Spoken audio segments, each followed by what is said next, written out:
Excellent. We're live. Hey. Hey. How's it going, everyone? Hey. Oh, is it?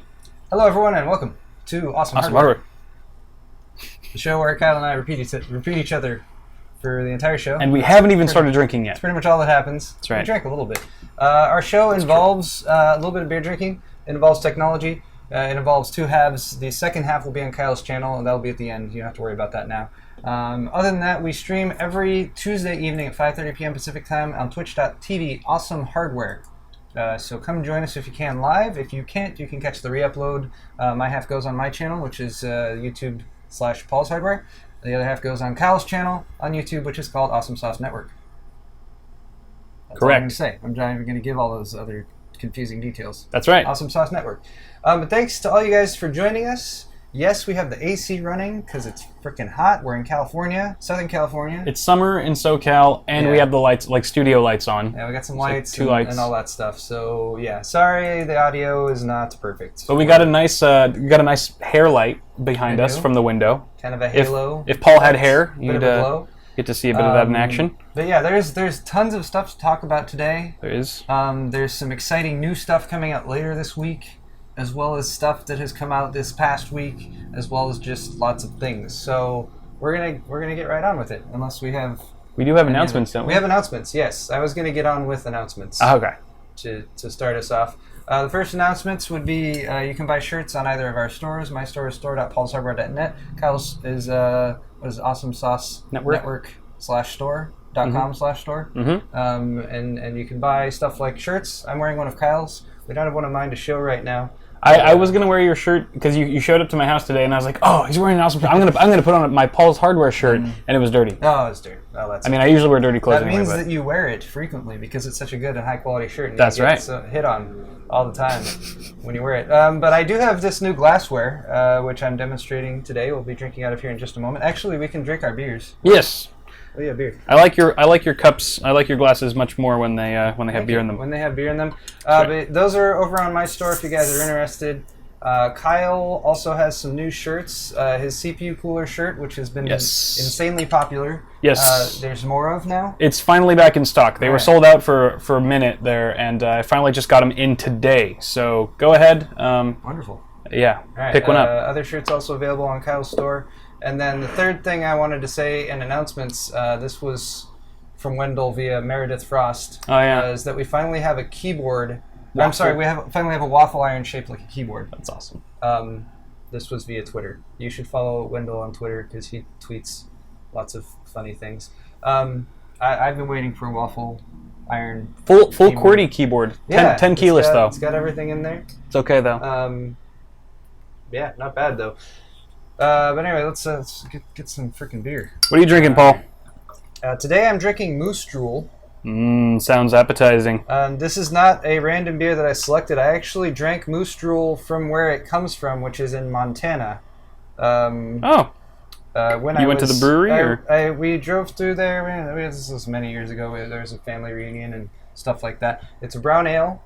It's got a fantastic name, and the place I went to had pitchers for like very inexpensive because it was very near it's Big Sky Brewing Company in Missoula, Montana, and I was drawn to the delicious name. A fair amount of them, yeah. So nice. I always grab a Moose Drool when I can. Very cool. There we go. If you guys are wondering what I'm drinking, I've got some Sculpin IPA from Ballast Point Brewing Company. They are located in San Diego, not too far from us actually, a few hours away. But super delicious IPA if you're into super hoppy. You have one of those shirts, don't you?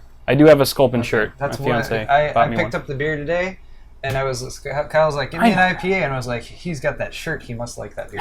Anyway. I wear it ironically. Cheers. Thanks to all you guys for joining us live, and everyone in chat. What's up? Cheers, baby. How's it going, guys? What's happening? All right. Cool. I think that pretty much sums up the announcements. It does sum up the announcements. We're gonna plunge headlong. We're very efficient. It's only 5:34 right now. Wow. We were on time. I don't know. I feel like I should kill some time or something. We're gonna get through this whole show in like 20 minutes. I know the show's gonna be over. No, we're done. It's because we have so many things to talk about. That's true. I'm gonna retweet you.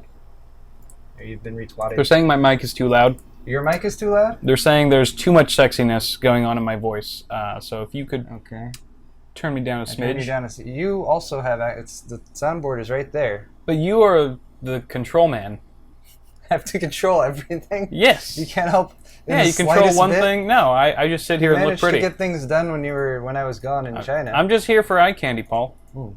Now that you're back, I just get to kick back and talk loud. All right. Well, cool. All right, we're gonna plunge into my first segment, which is the games report. Because there's some gaming news today, and I'm gonna start off the gaming news report or the games report. Also, we don't have lower thirds today. Sorry about that. I'm going to start off the games report by apologizing for our games report from last week, because, well, I don't know. I never claim to be have a vast knowledge of games. I have some intense knowledge of just a few games, but it's not very broad. I would say we made a few mistakes in last week's broadcast, and I just wanted to throw out a sorry about that. I tried to go into some of the comments and correct them and that sort of thing. I don't even remember what we messed up on. I don't either. That was one thing I wanted to say, and then I also wanted to say happy birthday to Sonic the Hedgehog. He is the actual Sonic the Hedgehog? the game is Okay. I mean, The game, the if character, you assume the that franchise. Sonic was birthed at the On game, that same day. they put him into service pretty quickly. Nice. Yeah, Sonic the Hedgehog released on Sega Genesis on June 23rd, 1991, Wow. and he's now 24 years old today. He's no longer a kid. And I don't know, that just popped up on my feed, and I was like, that's interesting. Do you think there will be a new Sonic game where he has to get a job and moves out of the house and he and Tails start a Kickstarter? Sonic has had ups and downs over the years. Oh, I mean, it's some really fun games I remember playing. I had what was the Sega handheld? Game Gear. That's Me too. one of the only handheld game things I had, because I had a Game Boy before that as well, but I really kind of just dropped out of the whole handheld thing. I don't do a lot of mobile handheld gaming. Yeah. But I remember playing Sonic on it and thinking that was pretty awesome. Yep. And anyway, happy birthday, Sonic. I now feel old. How old were you in 1991? I was 3. 3. So I was just almost saying words. I wasn't even making full to you sentences. as well. But you're already well on the road to being a That's right. Twitch and YouTube. I was already a MMORPG aficionado. All right. No doubt. Yes, thank you, Rulon, for the happy birthdays in chat for Sonic. Yep. Sonic is on the run from unpaid child support from 3 baby mamas. Yep, that makes sense. He's quite a player. Kickstart it. Anyway, all right. Now the Steam summer sale it just ended. Thank God. Thank God. Yeah, no more temptation. Every time I log you're into happy Steam, that it it's ended. like, oh, look at all the games. No, stop it. It's All right, forced me to so play less video games. I was gonna do a straw poll for this, but I didn't. And you could do one right now if you wanted to. Sure. Just let's ask people how many games they bought during the Steam .net. It's .me. You got it. Yeah. Yeah, like how many actual individual games people bought. I got, what did I get? I got Cities Skylines for my wife, and I need to actually make her a Steam account because she doesn't have a Steam account. Doesn't seem right, but so I got that specifically for her because she's like really. I'm worried though. She actually starts playing it intensely. I might lose her for large chunks of time. When she gets into a game, she gets very, very really intense. Other than that, though, I got Project Cars because it's good for benchmarking, pretty much. I might play it, who knows? But I don't have the proper setup for it. 3 to 5, we'll just say. Over 5. Over 5, sure, that's fine. Yeah, that's probably good. All right, you need to post this, otherwise we're casuals. All right, good. Kyle is creating a straw poll as we speak. He's going to post that in chat. What else did I get? Oh, I got Insurgency. Insurgency was on sale for it was like a couple bucks, it was right? like $2.50 or something like that. It's a great deal. So It's a fun I game. picked that up. I haven't installed or played it yet, but people have been playing it on Twitch and in the gaming Twitchers that we play with. So I'll have to jump. What did you get? Did you get anything? I did not. You got nothing? I got nothing. You just said, "Thank God it's over. I'm tired of being." Yeah, and tempted all I the time." survived. I survived the entire Steam Summer Sale without picking up a single game. Okay. But during the Steam Summer Sale, I actually got 3 games. my good buddy Cell, who we game with frequently. Okay. He gave me Witcher 3, which I think I then passed on to you. Yes. As well as So Insurgency. now to be clear here, this is the good old games version of Witcher 3, which does not have DRM on it. Right. And I am not intending to play Witcher 3, and if I do start playing it, which I might, I'm going to Donate. pay for it. Oh. But for now, I needed it for benchmarking, and I don't feel... If I can get away with not paying for a game that I only use for benchmarking, I will do that, because definitely. it's really not worth the... And also, yeah. I actually got because I bought a couple GTX 980 Ti's recently, which came with free coupons or free codes for Arkham Knight. Oh, yeah, okay. Which we'll be talking about We will be discussing more that. later. This today. is the games report. Actually, we could jump to that really quickly, because business golf, what the heck is that? Yeah, we can jump to that really quickly because I'm not going to be discussing this right now, but I wanted to at least point it out because I don't think we could legitimately have a games report on Awesome Hardware without at least pointing out one of the big issues in gaming right now, which is that Arkham Knight launched today, and it is not a good PC port. Yeah. It's pretty bad. There's an article here from Jason Evangelo. I'll be talking more about it on my times. half of the show, so guys, stay tuned for that. It's pretty. It's a car There's crash. ongoing updates because Rocksteady's kind of trying to do damage control and that sort of thing. Right. The team that they had working on it was like a very small team that really had not much PC port experience. Anyway, we'll leave more of that for discussion on Kyle's half of the show. Yep. In the meantime, let's talk about some other gaming news. All right. What do we so got? we just talked about the Steam sale, and this was an interesting article that Steve sent me over. So Steve, I don't know if you're watching or not, but thanks for that. And it is about the average, how much average sales Steam games get. There's also this ad choices thing. Okay. Like an individual title. Yeah. How much a single title gets? How many? Yeah, it's categorized. It's arranged by game category. So here's a little blurb on the. Oh, Steam sorry, sale. I'm throat farting again. Oh God, Kyle. All right. It's from the Let's beer. get it out. It's the beer. So IPAs really set it off. It brings about the mucus and hence the throat Delicious. fart. Anyway, so here's just some specs. These are statistics. What do we got? These statistics are put together by the Steam Spy, aka that's his AKA. His real name is Sergey Galyonkin. Are you sure that's not his Steam name? Jeez. That could be a Steam name. That's very interesting. The average Steam game sells about 32,000 copies. That's average overall. This list here you can see is showing free-to-play on the right side, which they put by itself because free-to-play is free-to-play. Yeah. They also have early access. Look at all these ads that pop up. I hate them. But we don't use ad blocker because I rely on ads. Yeah. Free-to-play, we have early access games, simulation games, adventure games, sports games, and this is in thousands. So the average Steam game sells 32,000 copies.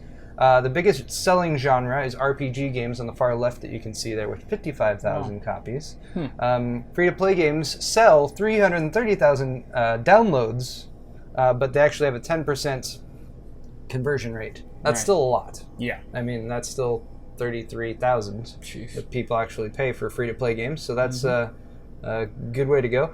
And then early access games, 9,000 sold. We need to reduce that. Wouldn't that be early access? 330,000? You mean, right?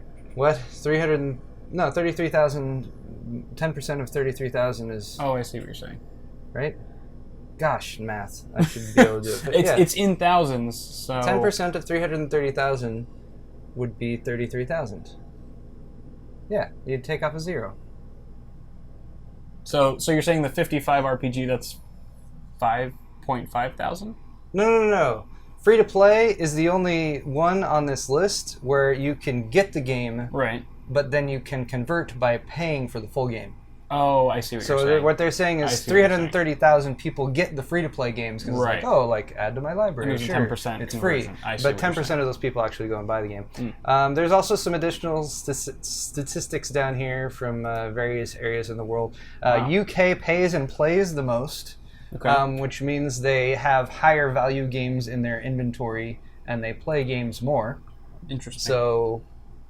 It's because why is that? They're a bunch of sellouts. I'm not from the mainstream sellouts. They're like, I really want to play Evolve and download all the DLC. Have you been to the UK? No. Okay. The place is lame. So Maybe we shouldn't Full speak of- on the... No, I'm totally joking. Of course. Yeah. We're joking. But hey, UK folks, hey, way to be gamers, I guess. You guys are hardcore. Russia has 13.6 million gamers. Germany has 6.8 million. Well, yeah. Russia's pretty Poland big. has 3.5. Anyway, just a random little story there Steve sent over. I like statistics. I like looking at it's like how many people actually do this or that. Yeah. But 32,000. So that means that if you make a Steam game and you charge $10 for it, that you would make $320,000. I'm gonna make like some A 2-minute crazy game. version of Pong or something, like, you know, just something really easy to put together and then just slap it on Steam and then see how that goes. Sonic It might be easier Sonic the Hedgehog oh yeah, comeback, right? I'm sure The paternity test. Sega would have no problem with me just co-opting Sonic for my own crappy game. All right, Fallout 4. Anyone excited about Fallout 4? Yes. I'm kind of excited about Fallout 4. I mean, I never played the Fallout franchise. Yeah, we discussed. but- All right, so this is one of the things we discussed last week. I don't think we were wrong about any of the Fallout stuff last week. So I feel like But- I had never really even heard too much about Fallout until Fallout 3 came out. Yeah. And when Fallout 3 was out, that was around the time when but it was before I was into PC, anything. I was still on consoles. Yeah. And I even had sold my PS3 to buy a tire for my car. Because it's a long story. I sold my PS3 for a tire. I remember this story, actually. So I actually didn't game. There was a dark period where I did not game, and I think that was around the time Fallout 3 came like out. within the first few weeks that that you started working at Newegg and we had first met, you told me that story about selling your PlayStation to buy a tire. Yeah, Well, See? I mean, I was a console hater from day one. I didn't even know it then. surprised you got that much for it, actually. Yeah, it was actually just the rubber. I had to manufacture my own tire. All right, so so Fallout 4, there's been a bit of a hubbub or to-do about Fallout 4 this week, specifically due to some comments that were made by one of their lead developers, and then Digital Spy published an article based on it. All right, so the developer's name is Todd Howard. Digital Spy's article was titled, "Fallout 4 will run at 1080p and 30 frames per second on everything." What? No, Yeah. that's not true. So this article, by the way, I should show the article. The article, by the way, is wait, what did we say? Oh, we said it was hyped because of the Mad Max movie. I don't know. Anyway, this article's from overclock3d.net, by the way. So the frame rate will not be limited on PC. Neither will the Right. resolution. Nice. This was all good news. This is all just a big misunderstanding here. So I'm going to play this video in the background so you guys can see something. And why so- would it be? Why would you lock? Well, it's understanding based on what he said. He said it is 1080p on everything, and that it would run at 30 FPS and not 60 FPS. It Why? just wasn't clarified that by everything he meant all the consoles, because it's so easy to be like everything Who is this? except PCs. He's a terrible writer. No, he's a lead developer on Fallout 4, and I'm sure this was just Okay. misconstrued. I mean, there's lots of lots of. It's probably an interview with IGN kind where of they're just stuff. like, console centric. something like that. Something like that. So anyway, the point being though is that it won't be, and everyone should stop freaking out. I don't know if you guys have already stopped freaking out. If you are freaking out, if you started freaking out when we started discussing this story, Unless you're on console, few minutes ago. then you can continue freaking out. yes. But Bethesda has since confirmed that the resolution and FPS are not limited in any way on the PC, and that comments regarding frame rate and resolution only apply to the console versions of the game. Fair enough. There it is.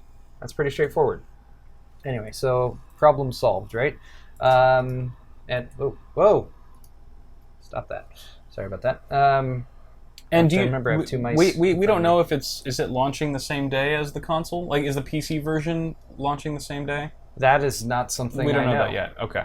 I've learned from last week that if I don't know something about a game, Don't say anything. I have no idea. If someone wants to post in chat when If they're coming out at the same time. if Fallout 4 has a release date yet, Because I hope specifically it's for not. PC. I hope it's not like Arkham Knight was. Like, it came out for consoles first, and then they poured it over to PC. Yeah, well, I mean, Hopefully, it's it all level. is. It's hard to say. Yeah. I don't think it'll be like Arkham Knight though, because Fallout has been on PC for quite a few versions. Or has been on PC, I think, the whole time. Nope, I'm not wrong about that. I'm so worried about saying erroneous things about video games now. Covering your ass every chance. We have confirmation that Todd is the man. That Todd Howard. We have people in chat who are saying that Todd Howard is the man. What does that mean?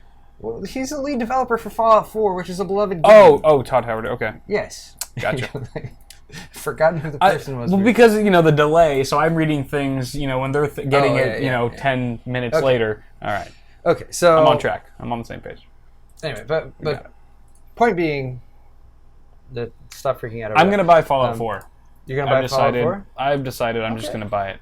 It seems like a very fun game, and it has a legacy of success thus far. Is it a sign that you're a tech tuber when the number one thing you think about when a AAA title hits the market is whether or not it has a built-in synthetic benchmark?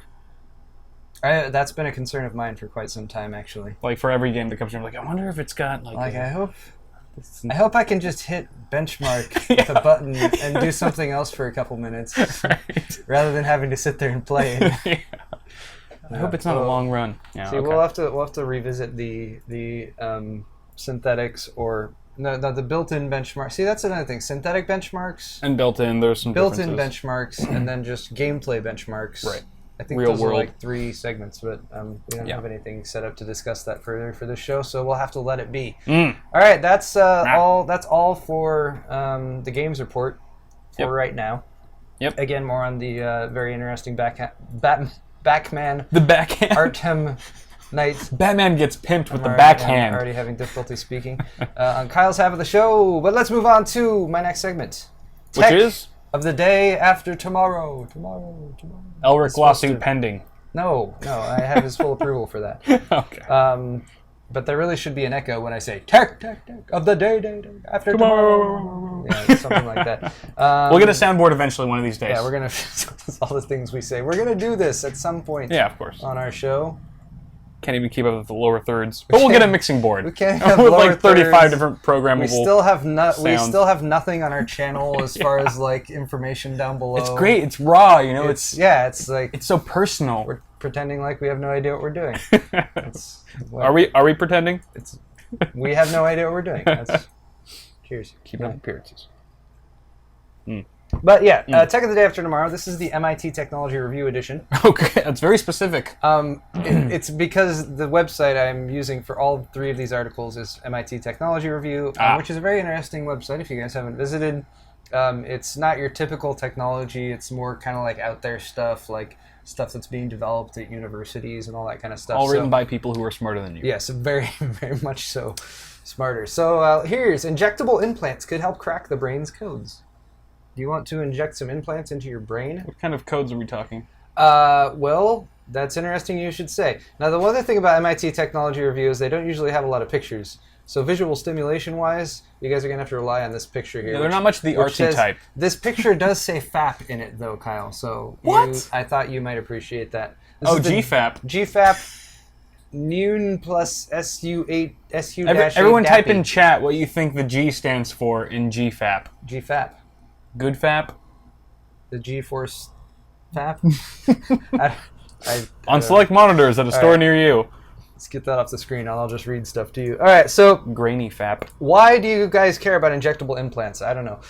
Here's the problem. There's so traditionally when you bore into someone's skull, or however you would do it, and inject an implant, they use these rigid metal devices, and basically the brain can have an immune response to them. So it can like reject it, like, hey, this shouldn't have metal in my brain. Sorry, or whatever.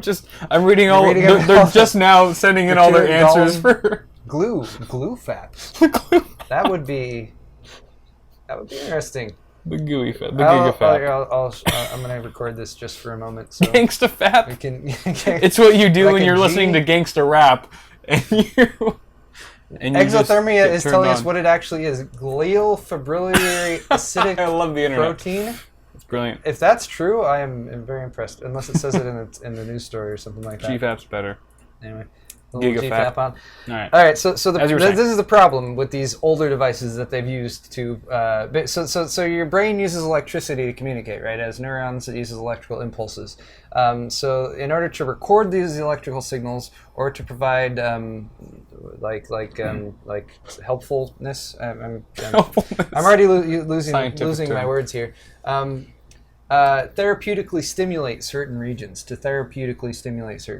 deal with like brain problems and stuff like that. So this new one is a new type of flexible electronic device. It can be delivered via an injection. I don't know if the old ones, you do have to bore holes in your skull or not. But this could show how the electrical activities of certain circuits or networks of neurons in your brain, we're using Kyle's brain as an example here, actually work and how they relate to discrete functions such as the creation of memory. So memory in your brain. Now, So this could actually help us learn more about the brain as well. Okay. Oh, I forgot to mention at the beginning of this segment. So this is Tech of the Day After Tomorrow, and when I'm describing all these things to you, we've already gone over GFAP, so we can. I have something that each one reminded me of at the end. I'm going to ask what you guys, what it reminded you of, or what it reminded Kyle of, and then I'll show you guys what I thought. We'll see if it lined up at all. Okay. So this could shed light on the brain's dysfunctions. That's like the probably most imminent practical use for it. So Parkinson's disease, schizophrenia, for example. It could lead to a better way to deliver therapeutic stimulation to address neurodegenerative diseases. Okay. Wow, I said that correctly. Like Parkinson's and stuff? Yeah. Things like that? Yeah, I list 5 neurodegenerative diseases. That was a total shot in the dark. Except It for just sounds Parkinson's like or one of them. schizophrenia. Just sounds like one. So what they're saying, which is interesting to me, is today's technology is limited, but not by the electronics. So the electronics, as far as computing and everything, are already really powerful. Mm-hmm. What's really the limiting factor is just the interface between the brain and the whatever outside thing you're using to either stimulate the electronic responses, it's the protocol, or to just monitor them. Interesting. Yeah, so we need a better plug between your brain and the outside world. So that's pretty much the whole story. And what is this? Does this story immediately remind you of anything besides GFAPing? Well, GFAPing's kind of been the only thing on my mind for the last 5 minutes, but geez, probably there's just countless sci-fi movies that you could probably just name off like boom, boom, boom, but well, I don't know. You got nothing. All right, you already contributed GFAP to this section, I did. So I think that's good enough to go. What's your contribution? It reminded me of Krang. Krang. Where's this from? Teenage Mutant Ninja Turtles. Teenage Mutant Ninja Turtles. Oh my goodness. This is the technology that leads humanity into becoming a race of Krang people. That's my theory right here. That was his name, Krang? Yeah, Krang. You remember Krang? Wow. Krang, he was just a brain, but he had a large mechanical body. Right. And I'm guessing he uses this technology to communicate with his large mechanical body. I forget if the body had a name or not. But anyway. I was looking at pictures of this, and there's actually a bunch of people who have Krang costumes, which actually would be a really cool... if you could do it well, a really cool Halloween costume. Anyway. Moving right along, though, it's a bit disturbing. In Tech of the Day After Tomorrow, MIT Technology Review Edition. All right, so here's an interesting one. This is a soft robotic glove that could put daily life within patient's grasp. So, see that glove there? Yes. See the green cube that the glove is holding? It's just a metaphor for life. I suppose it could be, but what we're discussing here... This is based off the title. What we're discussing here is people who do not have proper control of their motor functions. Okay. Due to, again, disease or injury or that sort of thing. So if you have problems picking stuff up, like this poor lady whose job apparently is to pick up these cubes and move them from one box to another, although I don't know why they would do that since she has muscular dystrophy and she's obviously having a difficult time with it there. Yeah. But you can see her wearing the glove on the bottom, and she is able to actually grasp the object, do the job, pick it up, and do the job that she was not supposed to be hired for. This is just a test they set up. I don't think this is her actual job. If it is, she deserves a raise. So this allows people with limited hand mobility to grasp and pick up objects. Now, there's some physical things that they need to kind of overcome with this because the glove weighs about 10 ounces, which isn't bad, but it's also got a waist pack that weighs 7 pounds. Okay, wow. Which is, if you've already got a degenerative muscular disease, a 7-pound pack not on your waist anyone. might not be the best thing. But this could help the estimated 6.8 million people in the U.S. and I don't know how many globally who have hand mobility issues. So that could be from degenerative conditions, stroke, old age, ALS, muscular dystrophy, incomplete spinal cord injuries, or complications from a stroke, for example. Now, you might have seen something like this before, actually, where they have like a metal exoskeleton that goes along, and the metal pieces bend, you know, and you have this kind of like cyborg claw that goes out. Right. But the problem with those is, well, I mean, obviously they're for like larger, amputees and stuff, yeah, right? Well, I mean, they have ones that go around the hand, so like if you can't move your hand, it will move your hand for you, or that sort of thing. Yeah. But the problem with that is obviously that they're a lot more cumbersome and large and heavy, and they're also more expensive. So this is a soft robotic glove. It aligns more flexibly with the joints. It plays nice with soft tissue like skin, of course. And since it's much lighter, you could actually take it home rather than only using it in the clinics, which is the problem with a lot of the metal exoskeleton ones. Gotcha. So the fingers are essentially silicone balloons with yellow fibers that are crisscrossed inside, and it's got a pressurized water pump. That's what's in the waist pack that pumps water into the glove, and then the fibers keep the balloons from expanding, so their arrangement programs the fingers to bend in a particular way. Interesting. And the person who wrote the article said that they used it, and it just, like, it felt like somebody else was just, like, moving it for them. Closing your hand up for you or something like that, so it's kind of interesting. It's operated right now by flipping a switch or by a voice command, but they're working on future versions which will sense muscle movement and respond. Now, what did this remind you of? And people in chat, what is it? Does this remind you of anything that you've possibly seen before? I'll show you the picture at the top again. This. Oh gosh, what does this remind me of? Remind you of anything? I can't think of anything. Doesn't bring anything to your mind. Is Kyle spent so much time and effort working on preparing for today's awesome hardware that during the actual show, it's just that I wasted all of my creativity on GFAP. That's really, GFAP? It all went to GFAP, and now I'm completely drained. I have nothing left. This show hit its climax with GFAP very early today. It just reminds me of like an inverse biker glove. We appreciate... Yes, we have people in chat. Low Chronic, Jedge, and Omgak. You guys read my mind completely. Omgak? What is Omgak? Omgak, that's the power glove right there. Power glove? Freaking power glove, man. This must have been before my time. This was before you were born. This was for the original Nintendo. No wonder. I don't know when the power glove came out. This is for NES? In the Wizard. You don't remember the power glove? You never saw the Wizard? What am I talking about? Yeah. You haven't even seen, like, Princess Bride. I have. Oh, you have seen Saw it. Oh, you finally saw it a few months ago. Right. It was great. Thank God. It was. Delightful. It was very good. Delightful movie. Yeah. It's pretty funny. What movie did I recommend last week that some people were talking Running Man. Running Man? No, it wasn't Running Man? No. Never mind. It was an Arnold Schwarzenegger movie, though. Oh, True Lies. True Lies. You didn't watch it yet, did you? Oh my God. I feel so stupid. The other night. Wait, you were like, you actually went to watch the movie we were talking about and you watched something else? No, the other night. I thought I was. I was in the living room with Heather, my fiance, and we were on Netflix, and I was like, oh, Running Man. What's Running Man? It's with Arnold Schwarzenegger. Yeah. I've never seen this movie. He's like, I think that's the movie Paul was talking about. And she was like, what, really? He was like, yeah, he said it was like hilariously good. Hilariously bad. Yeah. And so we started watching it, and it was like too bad. It was like so bad to the point. I mean, Running Man suffers from being made in the 80s, I think. Yeah. And among other things. And we couldn't get through it. I was like, and she's like, Paul has horrible taste in movies. Oh, great. Now your fiance's opinion. No, I gave her a hard time for it. I gave her a hard time for it. But okay. It's not Running Man. Moving right along. Detracted there. And big shout outs to folks in chat who are older than me. Mine's clearly on my same wavelength. But for Tech of the Day After Tomorrow, we also have this robots. More about robots. Robots now have the ability to pick up cabbage. What? Yes. Why is that? This is a major breakthrough, Kyle. Robots.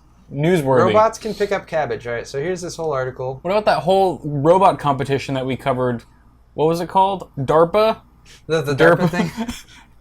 I mean, they were doing things far more complex than picking up cabbage. Yeah, what could this possibly offer? This is really the straw that broke the camel's back. Right? All right. We have audio here, and it's probably Although I didn't see any of those robots picking up bell peppers and putting them on a little conveyor belt. Okay. That is. So see what the robots are doing here. They are working with fruits and vegetables. All right. Mm-hmm. So All right, so the robots you've typically seen in production lines and stuff like that are usually working with hard identical objects like car parts, right? Yeah. Those are easy for robots to move around. They're all the exact same size, and they're hard. Gotcha. So they can pick them up. Yeah. So when you're talking about food, though, food is delicate and flexible, and it's naturally variable. Different fruits are different sizes, that kind of thing. Even the same fruit can be a bunch of different sizes. So they require more sophisticated sensing and manipulation. So they're working on these robots. Did the whole video play it already? I'm going to play it again. Play the video again. Actually, never mind. We'll come back to the video. You guys get to see us. So now the robots have to be a little bit more advanced to handle that kind of thing because the pressure sensitivity is involved and to process food. Right. To actually make food as well, and what you guys probably saw there in just a second ago was a robot making a salad, which is fascinating. Would you like me to toss your salad, sir? Now, obviously, there's two sides of this when it comes to like the human element and like labor, right? Because if they make robots that can handle these food production jobs that are, typically handled by humans, then could put a lot of people out of work. Flip side to that, though, we're not going to argue this one way or another, but the flip side of that is that it could increase safety. Right. Robots are always going to do the same thing the same way. Robots not going to cut their hand and start bleeding. Yeah. And also the potential to reduce foodborne illness and all that kind of stuff. Do you think in our lifetime we'll start to see these robots like in 5-star like Michelin grade kitchens, like in restaurants and stuff, like just as like sous chefs? I wouldn't be surprised if Chopping somewhere in stuff? Japan that already exists. You know what? Oh my gosh. Like Japan, that must already I feel like I've seen somewhere. something. There's a restaurant that's all automated for the most part. Yeah, there's got to be automated restaurants. But I don't know if they're cooking. Yeah, but that like everything. taking a pre-prepared meal and like heating up and serving it or something like that versus actually taking raw ingredients, breaking it down, and, right. Which is what the robot was doing here. And the interesting thing about this robot, which we'll come to in just a second, is the company that's making these robots are working on two systems right now that they're integrating with the poultry industry. And poultry industry, you guys ever eat chicken? Never. Yeah, Who doesn't eat chicken? Chicken's pretty common. Yep. And they're working on robots that can both break down the chicken itself as well as handle moving the chicken around the facility from one point to another. But for the salad that you guys might have seen this robot prepare, I'm going to bring this video back again because I thought... Why did the chicken cross the road? Because someone turned on the robot. Because a robot... Because it was on top of a robot that was programmed to cross the road. So the joke is now dead. So for the salad that the robot's going to start producing here in just a second, it was not programmed how to make the salad. That's the crazy thing. The robot learned how to make the salad. It went through a training phase where it used knives, spatulas, forks, and other implements to probe the physical properties of the food, including tomatoes, lettuce, and cheddar cheese. Afterward, the robot could figure out for itself how to slice up the elements of the salad and how to move them around. Look at that. Look at it. That's kind of scary, though. At the same time, it's fascinating. That is the scariest salad I've ever seen. It is, because that could be your body. Because what happens the day the thing malfunctions and it learns like how to use a freaking sharp Japanese knife or something, like destroy Robinson family, and then you're a salad. You're on the plate for dinner. The traditional fear is that we teach the robots how to do all these things, and it's like that's the difference. Like what we've dealt with a lot in our lifetimes has been robots that have been programmed to do things, and the transition that's happening now is robots given a basic set of like. Physical property, like the laws of physics to kind of how to interact with their world, and then going and be like, oh, what is this? Picking it up, examining it, figuring out what it is, and then that's how they're going to enslave us all in the future, I think. Of course. All right, so what did this remind you guys of? Did this remind you of anything? I'm guessing it reminded you of something much more ominous than what it reminded me. Well, obviously, the pop culture reference that I just alluded to, which was, what's the name of the franchise? What? The franchise? The Robinson family? What's that famous... Robinson Crusoe? No, when the family's in space and the robot turns on them. What movie is that? Oh, the... It's like from the, 80s or 90s? Yeah, no. You should know this more. Lost in Space. Lost in Space. There you go. Okay. That's what it... Someone said Short Circuit. I take a drink for remembering. Another person said GFAP, of course. Reminds people of GFAPing, of course. Lost in Space, thank you very much. All right, we're hearing a lot of Short Circuits, house robots, the butler robots in Fallout. Everyone in chat. Everyone's Lost in Space. Lost in Space. We got it. We got it, guys. Thank you. Figured that out. 2001: A Space Odyssey. No one seems to have gotten. 2001: Space Odyssey. I can see that. All right, here's what I saw when I saw. Well, here, let me show you. The Jetsons. Shh, you spoiled it. You already showed it. No, I didn't. I wasn't showing that yet. I mean, but look at the robot itself here. Look at it. Look at the shape of its head and its arms and everything. It looks like a printer. You're telling me that doesn't remind you of Rosie? Rosie the robot? Reminds me of that the Rosie Jetsons? right there. That's a costume, Kyle. Pure costumes. She looks better than the other Rosie. Yes, Rosie the robot. There she is. Rosie's so... That's what they're making. I guess so. Rosie the robot. I'm very excited. I'm very excited to get my own Rosie the robot. I'll be happy eating all the food that she prepares, and eventually looking forward to the day when she kills me in my sleep. She kills me in my sleep. All right. Alrighty. We're gonna have a difficult time with Swordfight today, Kyle. Are we? We are, because you've already revealed to us that you. No, actually, this. All right, so we're moving on to Swordfight. Next segment. Great transition. Great transition.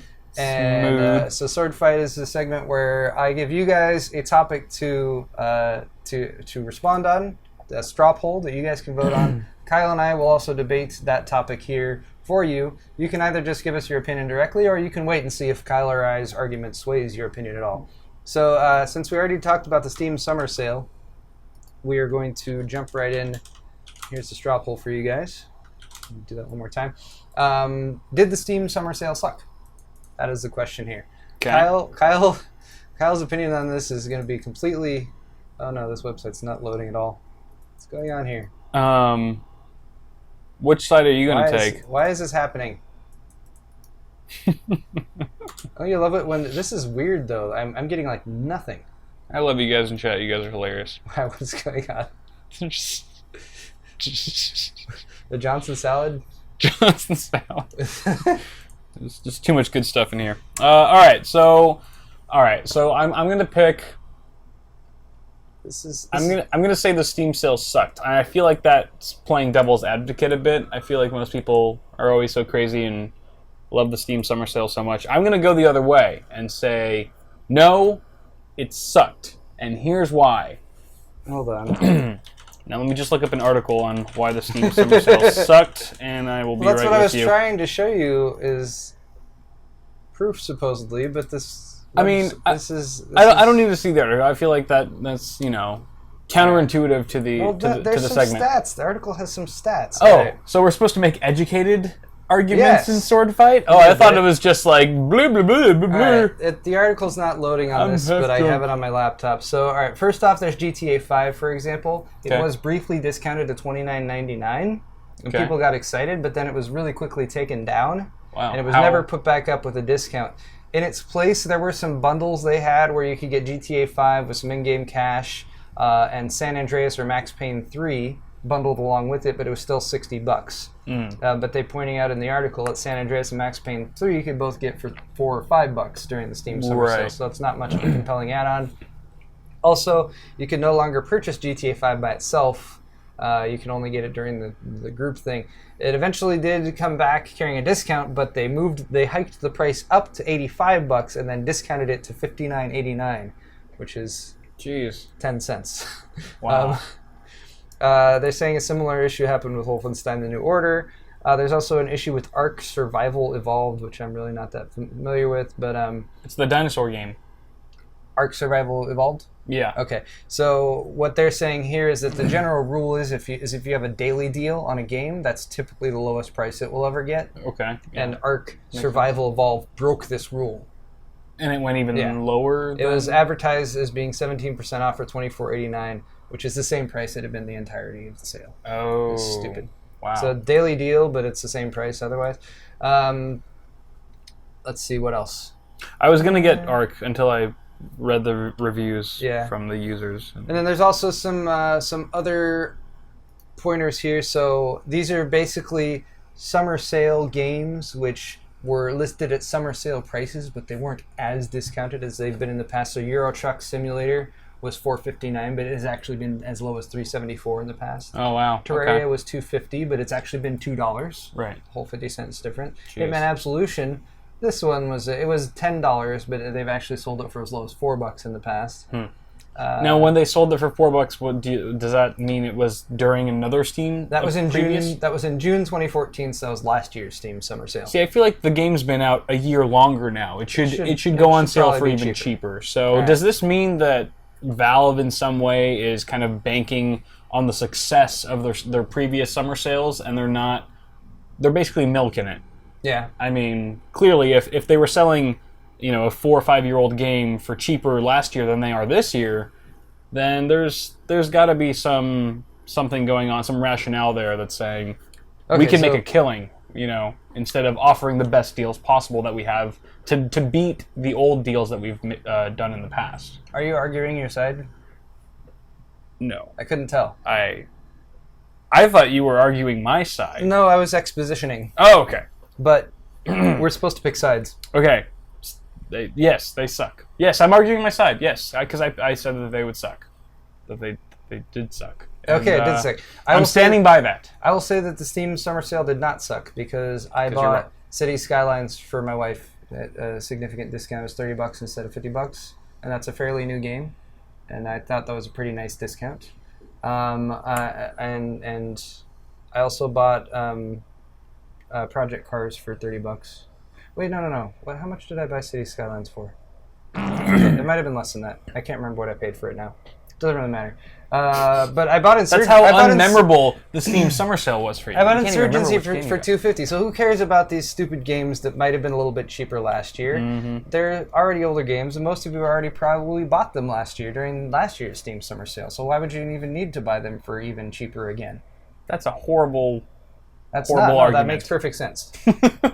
Hey, Fractal Josh is here. We need to say hello to him. What's up, Josh?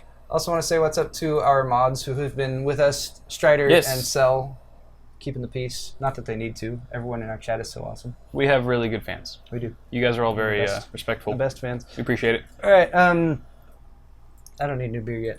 So let's see what you guys thought here of our little discussion about the Steam Summer Sale. Let's see results. Kyle wins. And wow, we did have some people saying that it sucked. Kyle wins it. Not a huge split. About 60% saying yeah it sucked, and about 40% saying no, it's not capable of sucking. But in either case, it's yeah. But apparently it's not. It wasn't the best Steam Summer Sales in the past. I think that's probably what it comes down to, and why people might have been disappointed is because if you've come to a certain expectation of like what you're going to get as far as deals or that kind of thing, then you expect that again. And it's like if the bar has been set and you don't go lower every single time, then people are like, oh, it's lame this time. That might have been a foul on Steam's part to start the bar so high. Yeah. And then not be able to live up to that same expectation year after year. I think they didn't really think ahead on that one. Indeed. So okay. Moving right along. We have another sword fight subject here to discuss. This one's a little bit more on the serious side. Okay. I mean, it's not super serious or anything like that, but it's the summer sale thing. Super fair. All right, so here, I'll post the question right away for you guys in chat. This one is about AMD. Okay. So there are some rumors swirling around a bit this week that AMD might split up. It's kind of crazy to think about. It's weird because they originally were split up in the first place up until like 2006, 2007 anyway. Right. When AMD acquired ATI. Yep. So here's the interesting thing about this article, for example, is that so AMD has a board, and they have to the board of directors has to like make decisions and all that kind of stuff. So they've been basically trying to explore possibilities. And typically when you're going high level on a company like that, from the board of directors level, you're not talking about details. You're like, find us options to do whatever. So Lisa Su, the CEO of AMD, and I imagine some other flunkies who she assigned to it, had looked into that, and it was leaked. The weird thing is that it was leaked, because usually stuff like this going on internally at a large company like AMD, they keep very, very hush-hush. They don't want the word to get out. But it was leaked nevertheless.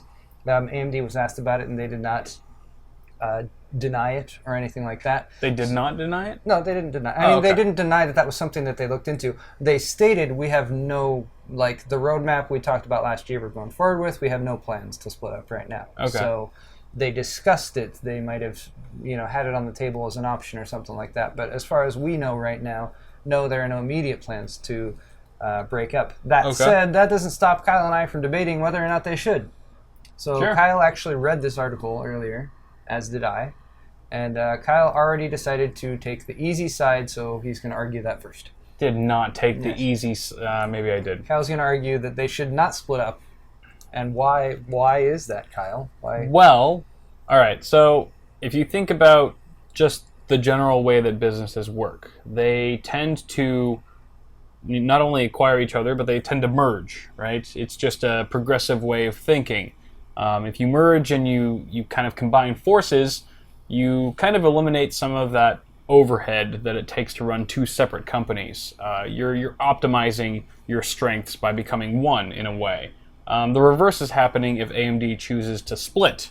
They essentially become two smaller, weaker companies with what I feel like are less resources to take on the big dogs like Intel and Nvidia, for example. So I feel like that's almost reverting back to the days when there was still ATI around, before AMD had actually acquired that business.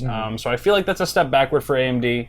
I think if they worked hard enough, they could live up to the expectation of their, what was it, their 5 or 10 year plan that they released, something like that. Just this past year? Yeah. They released the big I don't know how many plan. Years it went, but whatever. Yeah, I think they can live up to that roadmap and execute it well, but only if they stay the course and don't deviate from it. I think starting over, and not just starting over, but like I said, taking a step back would indicate too many issues. Also, you have to think about like the upcoming Zen CPU, right? Their Zen core processor that they're planning on releasing. If AMD were to release or split up into like a PC driven and a server driven CPU company in two different companies, essentially you have both of those being reliant on the same core Zen CPU. So that would mean that each company, or one of the companies, would own it, and the other one would have to license it from them. And that would actually cause some interdependency between the two companies, which also indicates that I was very thorough in reading this article. Kyle did read the article. but that is they're very valid arguments, very valid points that I make as to why you're wrong. Okay, I'm going to counter your argument with a compelling argument of my own. We're going to start off by going back to Sun Tzu's Art of War, where it's stated very clearly, and I have no idea if this is actually true or not, that fighting a battle on two fronts is not good. And that is what AMD has been doing for quite some time, because they have two major rivals that they are constantly battling against in the marketplace, that being Nvidia on the GPU side as well as Intel on the CPU side. By splitting up, they would be able to focus their efforts on each of those. And let's look at the last time that AMD was successful and actually had better CPUs than Intel. That would be 2005, 2006 with their original FX series, before they acquired ATI and before they had this added bulk and bloat of the company. I mean, granted, they spun off Global Foundries as well in the meantime, but that's not my point. My point is they need to they need to split up into entities that can focus their efforts on continuing the work they've already done. And there's a lot of questions about licensing issues and other things that the company might need to invest in, like all the infrastructure and that kind of thing. But we've seen this type of thing happen before. We've seen companies come out of it, and I think if AMD wants to succeed, that's the route they're going to have to go. There's no other choice. Lame. I've made a very compelling argument. We're going to see what you guys think. Very well. About AMD and if they should split up. Clearly, I'm the winner here. I'm kind of curious to see about this. I never lose a good sword fight. We'll refresh. And results. Take my opponent's sword on the hind. Everyone is very split. Very close, actually. But I win. But you win by a small margin. Because as I pointed out here, cells do it all the time. Split up, make more cells. See, you automatically biased that survey. I made this before I asked you to read the article, and you decided which side you were going to take. Because you knew that I was going to go the easy route. You just knew. You can exactly. predict. No, it's very close, and I mean, honestly, we can debate this, and have our fun back and forth with it. I would say, honestly, my opinion would be that at least for the time being, they need to stay together, because I mean they have what seems to be looking like a huge successful so far launch with Fury X coming right up. They've got a lot of anticipation about Zen. If Zen really pans out, then I think they're gonna bounce back a lot. Yeah. But in the meantime, they have to appease their investors and that sort of thing. So yeah, they have to do these. I think AMD has a lot of talent there. We've both met a lot of people from AMD. They know what they're doing. There's just something going on internally that needs to be fixed or needs to be progressed.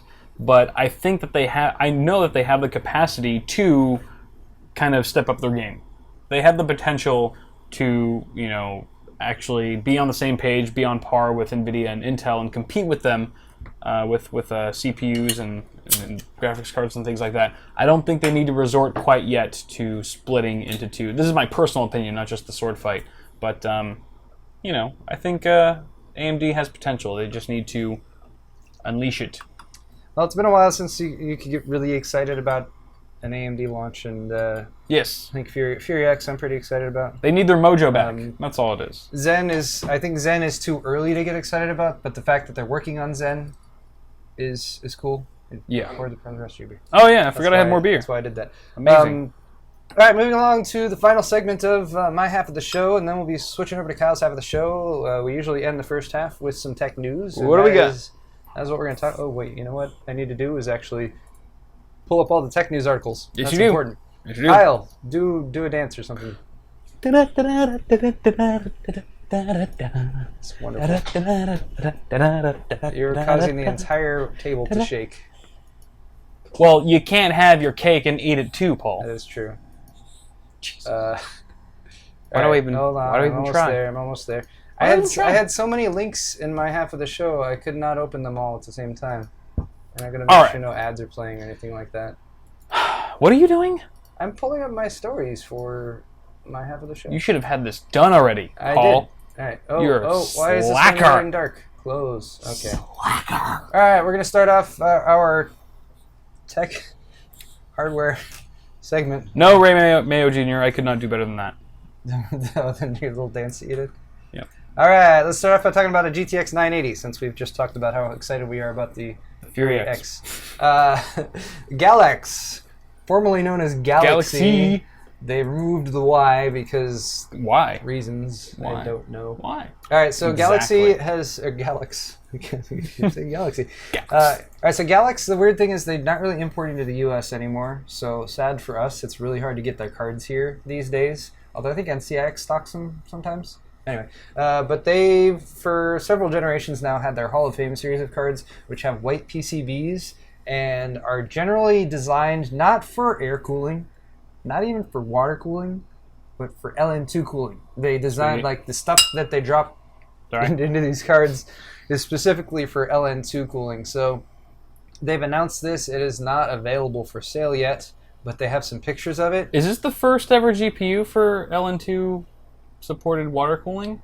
No, I mean... They've had other ones? You can LN2 any GPU you want. Well, I know that, but I mean, they're not selling it with any cooler on it. They're just... No, these are just pictures of the board. This isn't the whole thing. I see. Okay. It will come with an air cooler attached. Okay. But the way they designed the board is specifically for LN2 cooling. So there's some pictures of it for you guys. Maybe trying to hit some world records. Yeah, I mean that's why they call it the Hall of Fame edition, exactly. Because they're like this is going to set all the records in the Hall of Fame. And I mean, not that I closely follow those benchmark records because they constantly kind of fluctuate and bounce around all the time. Right. But they've done some good jobs in the past, and they've definitely broken some records with their previous cards. So just to tell you guys, apart from the white PCB, it has a 16 plus 3-phase power delivery with 960 amp max capacity.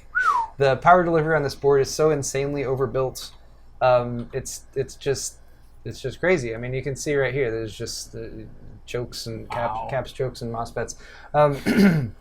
16 plus 3-phase.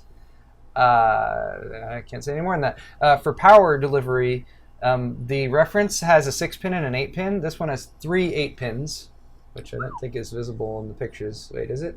This top one, maybe? Oh yeah, you can see the 3 8-pin connectors down there on the end, Jesus. which stick out to the side.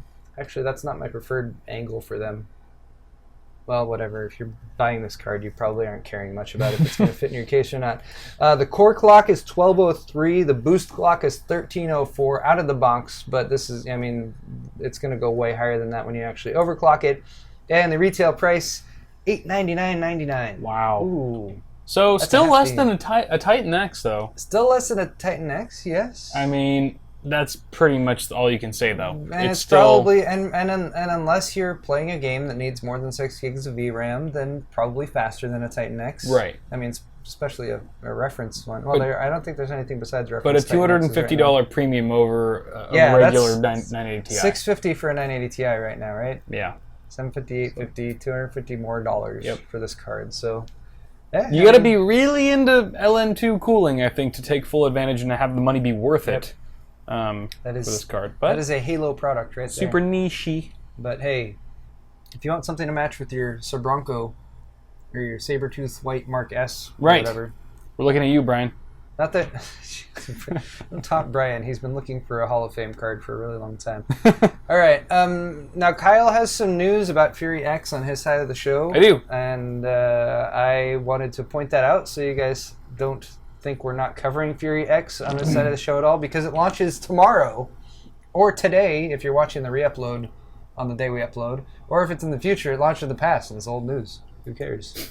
Who cares at all? But This will all be irrelevant. But there's very some soon. stuff about Fury X that has just come out, specifically since they're going for sale tomorrow. They've of course been shipped to retailers, so we're starting to see stuff like pictures of the retail box. So here's one from Sapphire, Nice. an R9 Fury X retail box, and there's the packaging, and there's the oh my god, It looks exactly it looks the same. exactly like all the pictures we've seen, because the Fury X, like the Titan, only has reference designs right now. The Right. Fury, which comes out next month, they are allowing vendors to do third-party designs for custom coolers, maybe even custom PCBs, I would imagine. Mm-hmm. And yeah, but Fury X for now is their Halo product. So just like Nvidia did with the Titan, they're keeping it real. You can see the LEDs there on the side. There's some dip switches. I don't know what those do.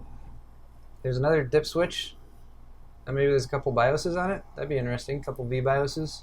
There's a Auto card. overclock They button or use something? they use Gentle Typhoon fans for the cooler, which I was like, yeah, that's freaking Sweet. That's badass. And then there's some benchmarks down here right now. The benchmarks we've seen right now are really preliminary, and there's not a whole lot. It's got, what is this? Heaven benchmark 1440p full settings, got 43.8 frames per second, if that means anything to any of you. Maybe it does. Does that mean anything to you? That's probably close to a 980 Ti. You've been doing more benchmarking in the past week or two than I have. I so, have. I yeah. couldn't tell you. I want to say it trades blows with the 980 Ti. It might even. This is all speculation on my end. It might even beat out the 980 Ti most of the time. I think on certain, Nvidia, whatever GameWorks optimized games, 980 Ti might win. But I also feel like based on the pricing, which we're going to get into later, like based on certain specific vendor retail pricing, has been a lot higher than the officially released MSRP. I think that could also be some indication that vendors know, I think this is going to be top performer. There's a limited number of units right Speculation. now, and again, we're gonna talk We'll about talk this a about little it. bit more on Kyle's half of the show, Yeah. so we'll leave that for now. On a related subject, though, we have some vendors who are looking to take advantage of the launch of Fury X by launching monitors to go along with it. Because hey, if you've been Makes saving sense. up for a new graphics card for a long time, if you've been waiting to get into the variable refresh rate game for a while, and you've been saving your pennies, and you're going to get a Fury X, maybe a FreeSync monitor to go along with it would be a nice thing. So Samsung has a couple 4K FreeSync displays that have just hit the street. I believe this is today. Oh, look at this stupid ad that just popped up. Possessed yoga Anyway, girl. there's the article, and there's a picture of a monitor. These are 590. They have 590 in the title, so like the UD 590 4K monitor that we've seen before that came out last year. I believe they're using the same housing and the same stand, at least for the larger size version of it. I actually wasn't a fan of The stand looks really of the stand limited. on the UD 590. Mhm. I thought it was stupid. Yeah. But that aside, let's talk more about this monitor here, shall we? It's horrible. All right, so you have the U28E590D. That's a 28-inch TN panel, $600 for 4K. Both of these monitors are 3840 by 2160 4K resolution. How big is it? 28 inch. Oh. So this is probably using the exact same TN panel that the UD590 uses, that this monitor right here uses, your monoprice monitor. Right. Because there's a very, I mean, if you're looking at 4K monitors that are affordable, TN 28 inch, there's the same panel that's used by a lot. Asus has a version, Acer has a version. And that was the same core panel. This one, Samsung has just worked with to enable FreeSync with, so it means it's got DisplayPort 1.2. And you said these are for TN example. panels, right? The 28 inch is a TN panel for $600. Okay. There's a U24E590D, which is a 23.6 inch or 24 inch class monitor for $400. 23.6 inch 4K? So 24 inch 4K. Ooh. I will say my experience with 24 inch 4K monitors has been, it's like too small for 4K. UI can be fixed, of course, and you can run it at a different resolution and that kind of thing, so you can get around that. Pixel density wise, I mean, that's really dense. And that one is a PLS, which is Samsung's version of IPS, right? For $400. That's so $400, not too bad. For FreeSync 24 inch, both monitors have one DisplayPort, one HDMI 2.0 port, and an HDMI 1.4 port. The funny thing I thought about this was, there's like, oh, HDMI 2.0, and that's one of the benefits of FreeSync, is that you don't have to have DisplayPort. It actually, you can do FreeSync over HDMI, and I think they were playing around with DisplayPort even, or not DisplayPort, but DVI as well. But I thought it was kind of funny that they're launching these alongside the Fury X, and like, hey, it's got HDMI 2.0, so you can do FreeSync over and HDMI, but the Fury X does not have HDMI 2.0. It's only got 1.4a. That was one of the disappointments of the Fury X specs, was lack of HDMI 2.0. Which is interesting because the R9 300 series does have HDMI 2.0. Yeah, that was weird. I couldn't quite figure that out. There was some speculation that they might somehow enable it in the future, or maybe do a revision of it or something like that. Who knows? But I mean, in any case, you've still got DisplayPort, so you can still do 4K and FreeSync and everything. You just can't do it via HDMI 2.0. Sure. Anyway, I just thought that was funny since these are launching along with the Fury X. Yeah. I'll point that out for any of you guys who are planning on grabbing one of these. Silly AMD. If 4K is too rich for your blood, then AOC, this is overclock3d.net, another article from there. AOC has also launched a couple FreeSync monitors that are 1080. These are both 144 Hz TN 1 millisecond panels, so that's like super happy for gamers. Yeah. As long as you're okay with 1080, which a lot of people still are. And other than that, it looks like AOC has gone with the, all gamers love red and black, so they've got some red trim on here. Nice. Right? You love red and black, right? My channel colors. Actually, your system's red and black. And my system. So Kyle's right up in there. That's right. You didn't have a choice there, though. But anyway, it's two of these monitors from AOC. Not a whole lot to look at as far as the images there, but there's also a 24-inch one here for $350. Okay. So the trade-off here is, like, granted, you could get the Samsung for $400 for the 24-inch and get 4K, but the trade-off here is the refresh rate, 144 hertz. Right. TN panel. So this is like super high refresh rate, so if you're an FPS or a Twitch gamer or something like that. And then there's a 27-inch version for $450, which, I don't know, 27 inches, $450, 144 hertz. If you're okay with TN. But FreeSync. I mean, FreeSync as well. There's a little bit of a premium in there for the FreeSync. Yeah. These both have DisplayPort 1.2a, HDMI, dual-link DVI, and VGA inputs, and the article did not state whether the HDMI was 1.4 or 2.0. All right. All right. One more little tech news story to talk about here. This one is thanks to Mr. Abydos on Twitter. Kyle sent out a little Twitter queue earlier today to ask people, like, hey, what do you want us to talk about on Awesome Hardware? And Mr. Abydos said, hey, talk about the OnePlus 2 USB Type-C. So I said, okay. So OnePlus 2, right? The phone. Here's an article from Tech Radar. Yes, this is a phone. Sweet. So OnePlus 2 has been teasing their new phone. It is the successor to the OnePlus 1. It's the successor to the OnePlus 1. And they've gone now to the OnePlus 2. Now, tech companies, I mean, their naming schemes are just so complicated. It's really hard to keep track of sometimes. But I hope you guys will at least bear with us here. This is the OnePlus 2. Okay, so there's a bunch of stats here, and blah blah, and here's like one of the images that OnePlus was kind of teasing about their new phone, and like obviously it's in the design phases and that kind of thing. What CPU it's using, and that it's got Type-C and everything, and there's no picture of the Type-C connector. All they have confirmed is that yes, it uses Type-C. So some other stats and specs here, at least from this article, which is over on Tech Radar. If you guys want to check it out, potentially might launch in July next month. That's pretty soon. Wow. Now the original OnePlus One was $300, $299. That's 229 pounds if you're in Great Britain. That's for the 16 gig model, and $350 for the 64 gig model. And those prices were just recently reduced to $250 or $300. So for $300 right now, you can get the OnePlus One, which is a very nice phone. Nice. And that was one of the benefits of these phones, or one of the things that a lot of people liked about these phones when they first launched, was they were like stock Android. They were like half the price of most handsets, and you could just buy them straight up and then do whatever you wanted. It's kind of like the indie game of phones. Yeah, you didn't have to like subsidize your phone by like signing to your contract or that kind of thing. It wasn't behind a huge corporate system. Yeah. It was just listen to the audience, whatever. Made it very popular. They could also do like 4K recording and some cool stuff like that, which was more revolutionary last year, but still pretty cool. Very nice. Are you going to get one? I don't know. I don't really need a new phone right now, but who knows? Maybe I'll get one to review. Now we're hoping that or at least the article is hoping that the OnePlus 2 will be just as affordable. There's a CEO at the company. I don't know if they have multiple CEOs, but he stated at one point that it could be around $400 price tag. I would guess that would be for the top end model. That's about 265 British pounds, or $500 Australian. Okay. If you're down under. Now, it's also going to be using the powerful but troublesome octa-core Snapdragon 810 processor, found in quite a few phones, but it has some overheating issues.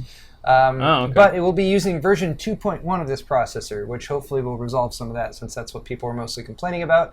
Additional features, so we've already said it has a Type-C connector, which is one of the cool features, and it's going to be one of the first phones, or maybe the first phone, especially from a major flagship kind of vendor, to have the Type-C connector. And they're saying there's some extra stuff you can do with the Type-C connector, but no, it's just a tease. Like, what can you do with it? Right. Probably fast charging. Else can you plug in?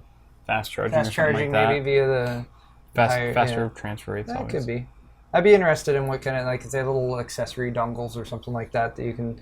I don't know. Maybe I want them to have something that neither of us even thought of. It's just like, that's crazy. Otherwise, it'll just be like, you could do that. Meh.